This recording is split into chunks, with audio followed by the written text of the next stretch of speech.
আসসালামু আলাইকুম সবাই। আমি এই ভিডিওটিতে দেখানোর চেষ্টা করব দক্ষিণ এশিয়ার সবচেয়ে প্রাচীনতম শিব মন্দিরগুলোর মধ্যে একটি, যেটি মহানন্দা নদীর তীরে অবস্থিত। তা চলুন শুরু করা যাক। তো অনেক নিচু একটা জায়গা, যে নদীর একদম কিনারে। আমি চেষ্টা করছি সেই মন্দিরটাতে যাওয়ার আর আপনাদেরকে দেখানোর। এত পরিমাণে রোদ যে রোদের জন্য আমি ঠিকমতো তাকাতেও পারছি না। ওই যে একটা তাল গাছ, এই তাল গাছটা একাই এখানে দাঁড়িয়ে আছে। একটা কবিতা মনে পড়ে যায় যে ওই দেখা যায় তাল গাছ, ওই আমাদের গা, ওইখানেতে বাস করে কানা বগিরছা। প্রিয় দর্শক, আমি মন্দিরটার খুব কাছেই চলে এসেছি।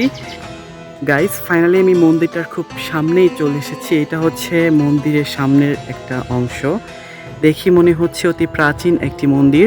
এখানে হিন্দু ধর্মের মানুষেরা পূজা করত এবং মনে হয় এখনও তারা এই স্থানটাকে অতি পবিত্র হিসেবে বিবেচনা করে। আমরা যদি এই মন্দিরের দেওয়ালগুলোর দিকে তাকাই, তাহলে বোঝাই যাচ্ছে যে এই মন্দিরটা কত প্রাচীন এবং বহুদিন আগে কত কারুকার্যের একটি মন্দির।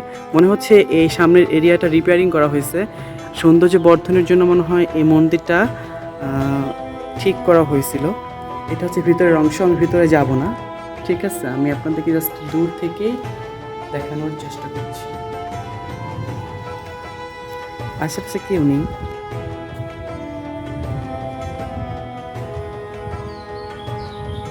এই মন্দিরটার নাম জানতে পারলাম একজনের কাছ থেকে। এই মন্দিরটার নাম হচ্ছে শিব মন্দির। এটা তেঁতুলিয়ার শেষ প্রান্তে মহানন্দা নদীর তীরে অবস্থিত। এই মন্দিরটা আপনারা সবাই দেখে যাবেন। যদি কেউ এখানে এসে থাকেন তাহলে এই মন্দিরটা দেখে যাবেন, আপনাদের অনেক ভালো লাগবে। তো এই শিব মন্দিরটা আমার দেখা শেষ। আমি এখন চলে যাচ্ছি। আমাদেরকে এখন 0 পয়েন্টে যেতে হবে। আমাদের হাতে খুবই সময় কম। দেখা হচ্ছে নতুন ভিডিওতে। Bye bye.